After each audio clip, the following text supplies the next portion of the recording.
those slides. Great. So I'm Alex Forrest from Eunomia. I'm a principal consultant within the business.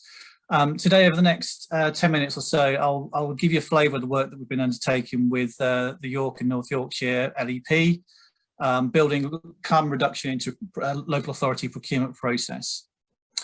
Just very quickly, for those of you that don't know Eunomia, we're an independent consultancy based in the UK, but with offices further afield. Within the context of this particular session, we do a lot of work with local authorities and broader public sector on climate emergency strategy as well as implementation. More recently, more of our work is focused around moving beyond strategy and looking at how to reduce the impact of carbon emissions through procurement activity. So specifically looking at addressing scope 3 emissions and also broader links to circular economy procurements within different administrations and devolved administrations in particular.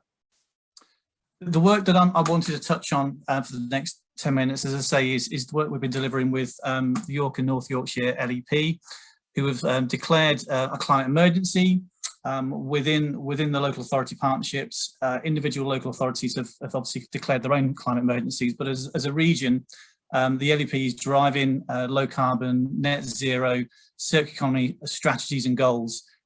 So that includes looking at ways in which to move towards circular models of procurements, boosting skills and well-being, as well as building community resilience across the local authority partnership. So this particular piece of work that we've been undertaking is really to support the local authority partnerships to procure for low carbon and to deliver on regional circular economy commitments.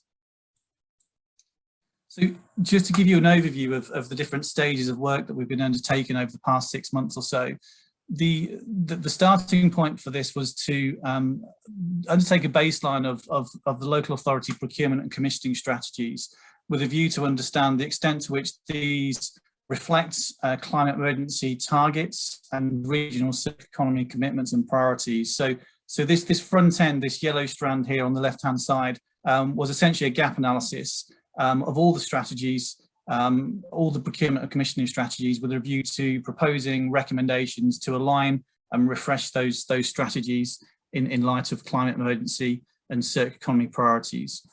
So we did that through model wording to support a refresh of those strategy documents, and the intention is that those individual local authorities will take those recommendations on board to ensure that there's essentially a golden thread of these commitments and priorities that are reflected within procurement and commissioning strategy.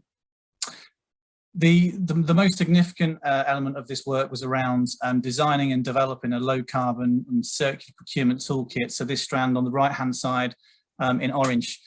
In order to do that, we had to undertake an assessment of what the partnership spends, where there's areas of risk, so a high carbon intensity associated with expenditure, areas that the public sector can influence, and where there's scope to do more. So we undertook a spend analysis. We undertook carbon footprints of scope 3 or procurement emissions, with a view to focusing on those particular areas of expenditure, the categories that should be the immediate focus for the toolkit. And this led to the development of this toolkit. We've recently published the low carbon guidance. We've disseminated that out to the local authorities of York and North Yorkshire, and we've undertaken a series of webinars to increase awareness of the use guidance and how to practically embed this within procurement activity. So just to sort of touch on the categories that we've focused in on, apologies for some of the small text, but just to sort of give you a quick illustration. So the expenditure analysis, the carbon footprint expenditure analysis that we undertook to help prioritise the immediate category guidance of focus, identified construction, waste management, transport, further infrastructure associated with highways, as well as ICT and vehicles. So that this gives you a flavour really of those categories that we've focused in on as part of the guidance development. We didn't look at waste management, and that's not to say that it isn't an area of high carbon impacts. we took the view that due to the complexity of waste management infrastructure and contracting arrangements across the local authority partnership, it warranted further investigation in the sort of medium to longer term around how local authorities can collectively work to sort of decarbonise waste services going forward. So that's considered to be sort of a next phase of the work. In terms of those categories that we're focused in on as part of the guidance, so this is just a quick illustration of those categories we focus in on. There's sections around the built environments, and as you can see, we've focused on these additional categories here. So vehicles and transport, catering, furniture, and ICT hardware. In terms of what the guidance looks like, so this is a quick illustration of the guidance itself. The decision was made to actually produce two separate guides. So one which includes, well, focuses solely on the built environment, so construction, renovation, refurbishments, highways. That features within one collective guide with related services, so vehicles, transport, catering, furniture, ICT, all featuring in a separate guide. And typically the guidance includes just another quick illustration of what it looks like here. So within each of the guides, there is a category overview. So this sort of sets the context really around what the market looks like at the moment in the context of low carbon or circular. There's a series of hyperlinks, so additional guidance and case studies that readers can access and digest. So case studies focusing on circular economy or low carbon outcomes. And as I say, there's a section within the category guidance that sort of sets the context around what procuring for low carbon or circular outcomes looks like in the context of the particular category guidance. And it draws users to think about the procurement hierarchy. So asking readers to sort of redefine the need, have a lot of emphasis around understanding internal capacity and external market opportunities for engagement around this topic. The guidance also includes details around the life cycle impacts of individual categories. So again, drawing readers really to understand what the impacts of sourcing is on the environment and what it means in the context of carbon. So there's sections on what the raw material impacts are associated with this particular procurement category, what process, manufacturing and distribution impacts we should be seeking to manage, and as well as what the in-use and end-of-life impacts are associated with this area of procurement.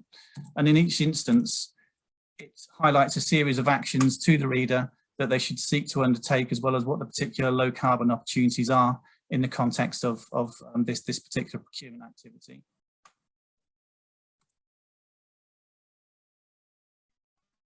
The guidance also includes, it sets out low carbon or circular procurement model wording, which can be used to support individual procurement exercises. So this content mirrors the procurement cycle.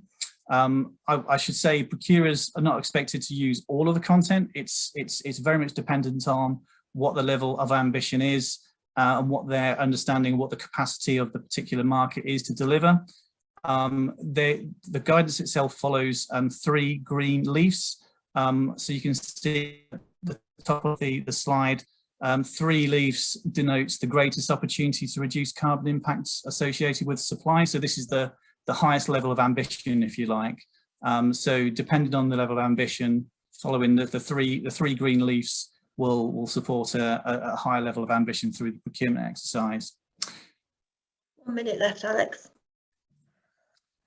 Just quickly to say that we delivered, as I say, a series of webinars around the use of the guidance. So 3 sessions, one around specifically dedicated to the built environment, one focused on supporting sustainability professionals, and one specifically directed around procurement.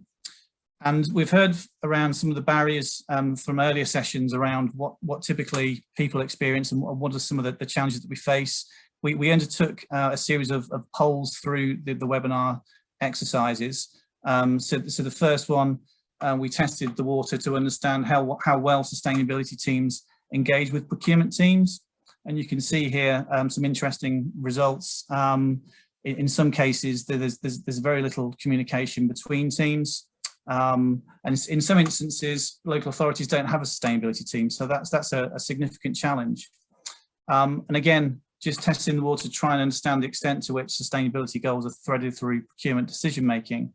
And the results illustrated that in some instances, this isn't happening within local authority procurement exercises. We also took a poll to try and establish the extent to which local authorities are reflecting net zero targets within procurement policies. And as you can see here from the results, this isn't commonplace right now. And I guess one of the key takeaways from my session is that if we don't have this golden thread through from a procurement strategy perspective, securing low carbon outcomes is going to be a real challenge. And that is something that we should all be working towards to help address. Thank you.